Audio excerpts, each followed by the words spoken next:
Here's what nobody is telling you about the Kyle Teel situation. The White Sox are shopping him.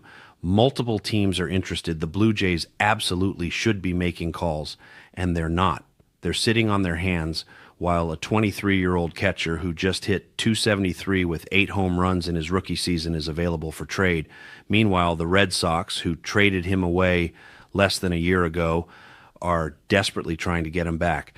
The White Sox have shut down every single inquiry Boston has made. And the Blue Jays, radio silence. No reported interest, no leaked conversations, nothing. That tells you everything you need to know about how this organization operates. They're blind to obvious opportunities that are staring them right in the face. Let me break down why Kyle Teel should be the Blue Jays' #1 target right now. He's a left-handed hitting catcher. Those are rare. Catchers who can actually hit are even rarer. Catchers who are 23 years old and showed legitimate power potential in their debut season are basically unicorns. Teel hit .273/375/411 with an OPS of .786. For a rookie catcher, that's exceptional. Most catching prospects take years to adjust to major league pitching. Most struggle with the workload. Most can't maintain their offensive production while handling the defensive responsibilities. Teel did all of it in year one, and the Blue Jays aren't even picking up the phone to ask about him. That's organizational malpractice. The White Sox are willing to trade Teel because they have Edgar Quero. 2 young catchers, both with upside, both blocked by each other. Chicago has to move one of them. And according to multiple reports, they'd prefer to keep Teel and move Quero. But if the price is right, if a team comes in with a strong enough offer, Teel's available, the Blue Jays should be that team. They should be aggressive. They should be making the White Sox an offer they can't refuse, because this is the kind of opportunity that doesn't come around often. Young catchers with offensive upside rarely hit the trade market. When they do, you jump on it. You don't wait. You don't hesitate. You act. But the Blue Jays aren't acting. They're doing what they always do, overthinking, overanalyzing, missing the moment. Now let's talk about why the Red Sox want him back so badly. They traded Teel to Chicago in the Garrett Crochet deal last December.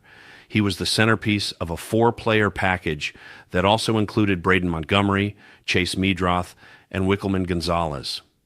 Boston gave up a lot to get Crochet, and they don't regret that trade. Crochet is an ace. He's locked up long term.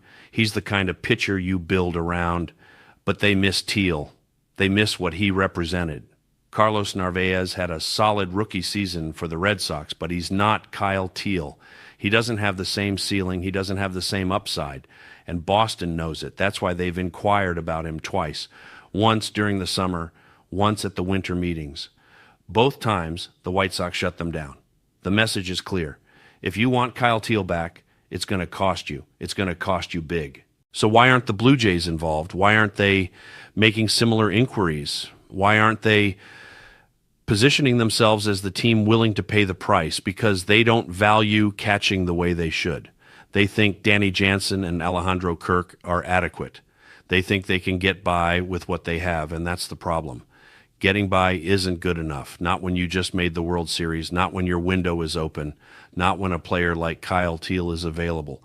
This is the time to be aggressive. This is the time to upgrade every position you can. But instead, the Blue Jays are being conservative. They're being cautious. They're being everything a championship caliber team shouldn't be. Let's dive deeper into Teel's numbers, because this is where it gets really interesting.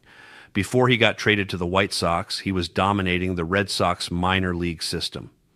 In his lone full season in Boston's organization, he hit .288 with an .879 OPS, 13 home runs, and 78 RBIs. Those aren't fluky numbers. Those aren't small sample size outliers. That's sustained production over a full season.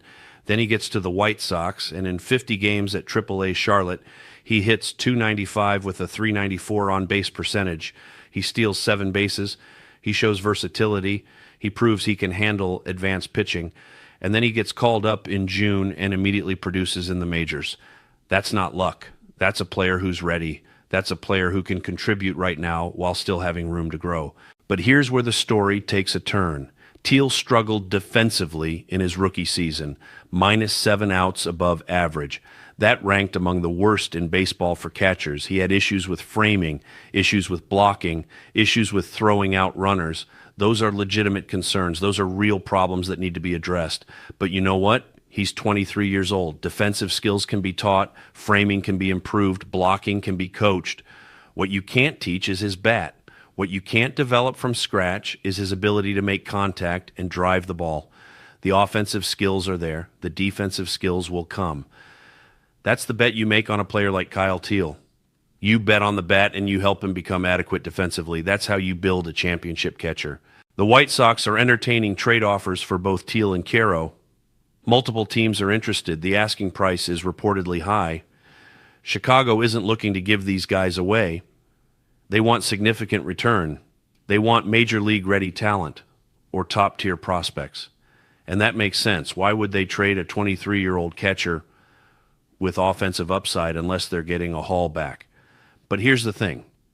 The Blue Jays have the assets to make a competitive offer. They have prospects. They have young major league talent. They have depth pieces they could package together. If they wanted Kyle Teel, they could get him. The question is whether they want him badly enough to pay the price. And based on the complete lack of reports linking them to him, the answer appears to be no. That's not just disappointing. That's disqualifying.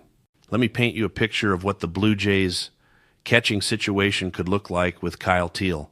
You move Danny Jansen to a backup role. You give Teel the majority of starts behind the plate. You let him develop at the major league level while contributing offensively. You build around a young core that includes Vladimir Guerrero Jr. and Bo Bichette if he stays. You're not paying $40 million for a veteran catcher who's already declining. You're investing in a player who's just scratching the surface of his potential. That's smart roster construction. That's how you maintain a competitive window. But the Blue Jays don't think that way. They think in terms of quick fixes and veteran Band-Aids. They don't think about sustainability. They don't plan 3 or 4 years ahead. They plan 3 or 4 months ahead, and that's why they'll never build a dynasty. The Red Sox are so desperate to get Teel back that they've reached out multiple times despite being publicly rebuffed. Think about how rare that is. Teams don't usually try to reacquire players they just traded away. It makes them look bad. It suggests they made a mistake. It opens them up to criticism. But Boston doesn't care about any of that. They want Kyle Teel. They recognize his value. They understand what they gave up, and they're willing to pay to get him back. Meanwhile, the Blue Jays haven't even made an initial inquiry. They're not in the conversation. They're not at the table. They're sitting at home wondering why other teams keep getting better while they tread water. This is why. This is exactly why. Here's the controversial part that nobody wants to admit. The Blue Jays are scared of making bold moves. They're scared of paying the price for young talent. They're scared of committing to players who aren't proven commodities. They'd rather overpay for a 31-year-old veteran than trade for a 23-year-old with upside. They'd rather sign someone safe than gamble on someone with star potential. That's the organizational philosophy. That's the culture. And until that changes, until they start valuing youth and development and long-term thinking, they're going to keep making the same mistakes. They're going to keep missing opportunities. They're going to keep watching other teams acquire the players they should have targeted. The White Sox reportedly prefer to trade Edgar Quero over Kyle Teel. That tells you how they rank these two players internally. They view Teel as the better prospect. They view him as the one with more upside. They view him as their catcher of the future. But for the right price, they'll move him. For a package that includes major league ready talent or elite prospects, they'll pull the trigger. The Blue Jays should be that team making that offer. They should be the organization willing to pay the premium for a player who can anchor their lineup for the next decade. But they're not. They're letting this opportunity slip away, just like they let Jorge Polanco slip away to the Mets. Just like they're going to let every other good opportunity slip away because they don't have the courage to act decisively. Let's talk about what it would take to get Kyle Teel. The White Sox aren't going to trade him for scraps. They're going to want a package built around either a high-level prospect or a young major league player with controllability. Maybe they want pitching. Maybe they want outfield depth. Maybe they want infield prospects. Whatever it is, the Blue Jays have the pieces to make it happen. They could offer someone like Joey Loperfido. They could include Addison Barger. They could throw in pitching prospects like Johnny King. They could build a package that makes Chicago say yes. But are they willing to do that? Are they willing to part with assets they view as part of their future, because that's what it takes. That's what aggressive teams do. They sacrifice depth for impact. They trade quantity for quality. The Blue Jays have never understood that equation. They hoard prospects like they're going to all turn into superstars. And then those prospects either stagnate or get traded away when they're older and less valuable. There's a viral video of Kyle Teel hitting a home run off Roki Sasaki during a practice game. That video tells you everything you need to know about his bat speed and his power potential. He's not just a contact hitter who sneaks balls over the fence. He's got legitimate power. He can drive the ball. He can impact games with his bat. And he's doing it as a catcher, which is the hardest position in baseball. Most catchers are offensive liabilities. Most are in the lineup purely for their defense. Teel is the opposite. He's a bat-first catcher with defensive tools that can be developed. That's valuable. That's rare. That's exactly what championship teams are built on. But the Blue Jays either don't see it or don't care. Either way, it's inexcusable. The Athletics' Ken Rosenthal reported that the White Sox have shut down every inquiry the Red Sox have made for Teel. They have no desire to trade an athletic, left-handed hitting catcher who can control the strike zone and run. That's a direct quote. The White Sox view him as untouchable unless you blow them away with an offer. And you know what? Good for them. They should value him that highly. They should make teams pay a premium. But that doesn't mean the Blue Jays shouldn't try. That doesn't mean they shouldn't make an offer that forces Chicago to think twice. You don't win trades by being timid. You win trades by being aggressive and putting offers on the table that other teams can't match. The Blue Jays need to learn that lesson. They need to stop being passive participants in the market and start being active hunters. Here's my prediction. Kyle Teel will get traded this offseason or next. Some team is going to make the White Sox an offer they can't refuse. It won't be the Blue Jays. It'll be a team with vision. It'll be a team that recognizes young catching talent when they see it. It'll be a team that's willing to pay the price to secure their future. And the Blue Jays will be sitting there wondering how they missed out on another opportunity. They'll justify it by saying the price was too high. They'll say they preferred to keep their prospects. They'll say they're comfortable with their current catching situation. And all of those excuses will be garbage. The truth is they didn't have the courage to make the move when it mattered. They didn't have the vision to see what Kyle Teel could become, and they're going to regret it. Mark my words, this is going to be another name on the long list of players the Blue Jays should have acquired, but didn't.